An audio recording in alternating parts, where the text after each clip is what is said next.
need to open. They need to deal with ventilation systems. They need to deal with smaller classes, more teachers, more pods. And he's refused to support that money, or at least up to now.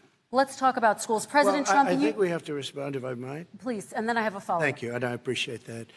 Look, all he does is talk about shutdowns, but forget about him. His Democrat governors, Cuomo in New York, you look at what's going on in California, you look at Pennsylvania, North Carolina, Democrats all, they're shut down so tight, and they're dying. They're dying. And he supports all these people.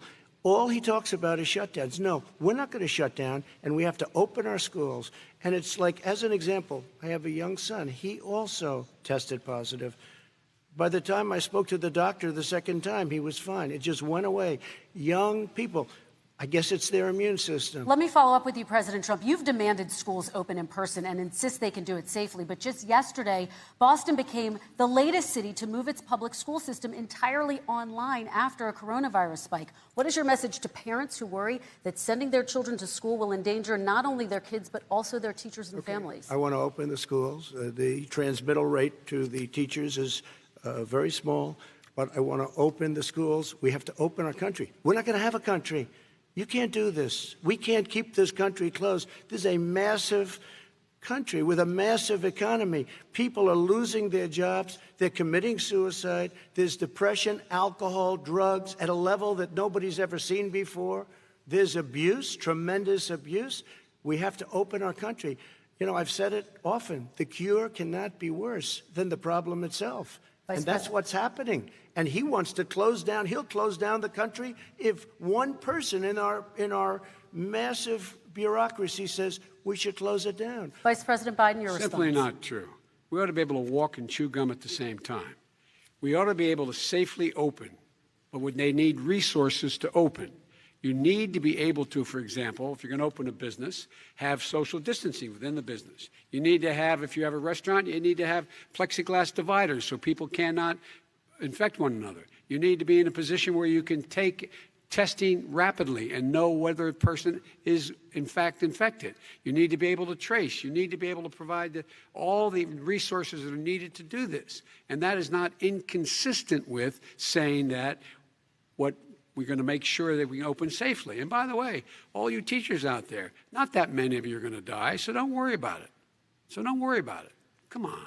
President Trump, let me follow up with you quickly. By the way, I will say this. If you go and look at what's happened to New York, it's a ghost town. It's a ghost town. And when you talk about plexiglass, these are restaurants that are dying. These are businesses with no money.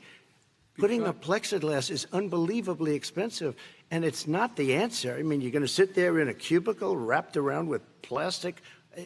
These are businesses that are dying, Joe. You can't do that to people. You just can't. Take a look at New York and what's happened to my wonderful city for so many years. I loved it. It was vibrant. It's dying. Everyone's leaving New York. Take a look at what New York has done in terms of turning the curve down in terms of the number of people dying. And I don't look at this in terms of the way he does. Blue states and red states. They're all the United States. And look at the states that are having such a spike in the coronavirus.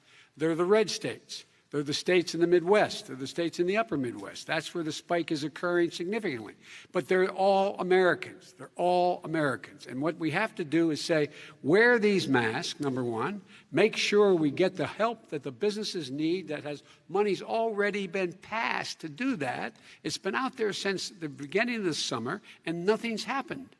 President, New York has lost more than 40,000 people, 11,000 people in nursing homes. President Trump, what about... When you say spike, take a look at what's happening in Pennsylvania, where they've had it closed. Take a look at what's happening with your friend in Michigan, where her husband's the only one allowed to do anything. It's been like a prison. Now it was just ruled unconstitutional. Take a look at North Carolina. They're having spikes, and they've been closed. And they're getting killed financially. We can't let that happen, Joe. You can't let that happen. We have to open up.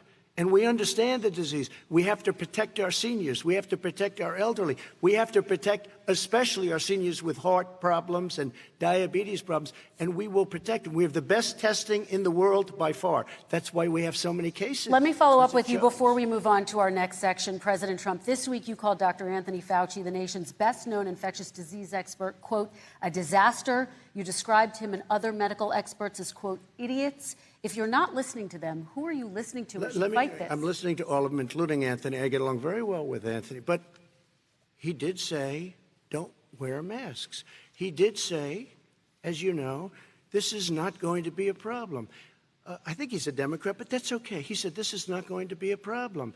We are not going to have a problem at all. When Joe says that, I said, Anthony Fauci said, and others, and many others, and I'm not knocking him a lot. Nobody knew. Look, nobody knew what this thing was. Nobody knew where it was coming from, what it was. We've learned a lot. But Anthony said, don't wear masks. Now he wants to wear masks. Anthony also said, if you look back, exact words, here's his exact words. This is no problem. This is going to go away soon. So he's allowed to make mistakes. He happens to be a good person. Vice President Biden, your response quickly, and then we're going to move on to the next section. My response is that think about what the president knew in January and didn't tell the American people. He was told this was a serious virus that spread in the air, and it was much worse than the flu. He went on record and said to one of your colleagues, recorded, that in fact he knew how dangerous it was, but he didn't want to tell us. He didn't want to tell us because he didn't want us to panic. He didn't want us. Americans don't panic. He panicked. But guess what? In the meantime, we find out in the New York Times the other day that, in fact, his folks went to Wall Street and said this is a really dangerous thing.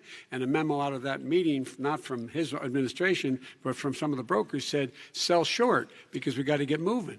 It's a dangerous problem. Well, this is I'm going to give you 30 seconds to respond, and then we're going to move on. The Wall Street one, I don't know. Somebody went to Wall Street. You're the one that takes all the money from Wall Street. I don't take it. You have raised a lot of money, tremendous amounts of money. And every time you raise money, deals are made, Joe. I could raise so much more money. As president and as somebody that knows most of those people, I could call the heads of Wall Street, the heads of every company in America. I would blow away every record, but I don't want to do that because it puts me in a bad position.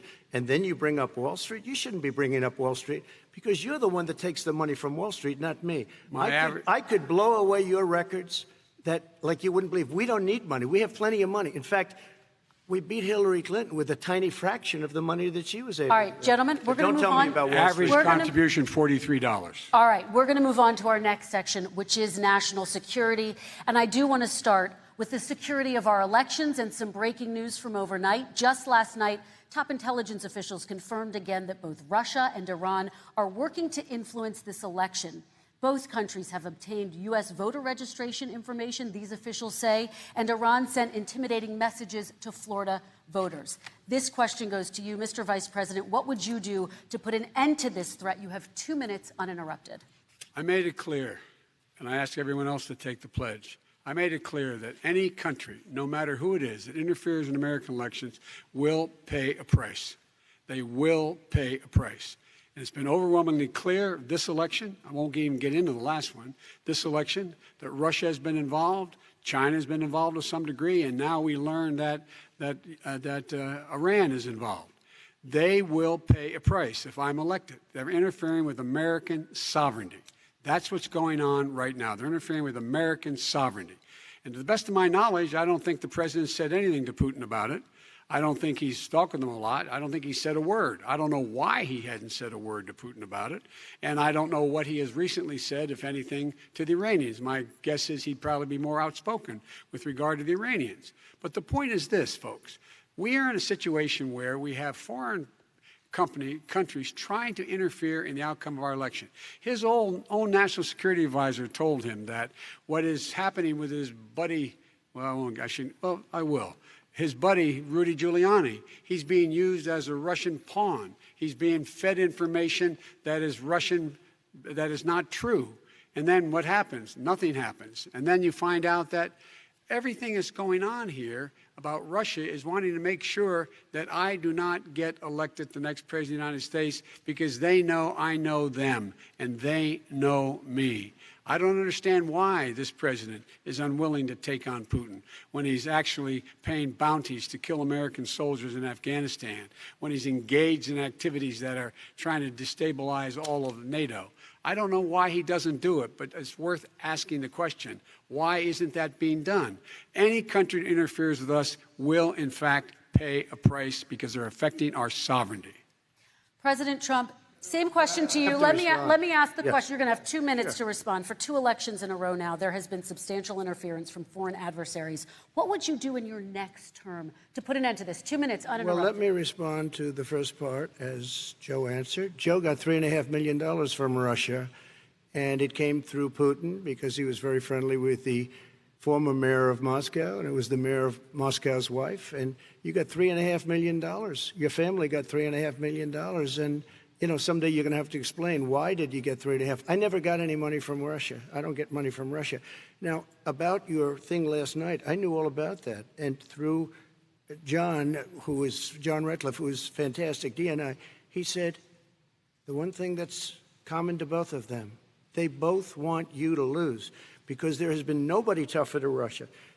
Between the sanctions, nobody tougher than me on Russia. Between the sanctions, between all of what I've done with NATO, you know, I've got the NATO countries to put up an extra $130 billion, going to $420 billion a year. That's to guard against Russia. I sold, while he was selling pillows and sheets, I sold tank busters to Ukraine. There has been nobody tougher on Russia than Donald Trump.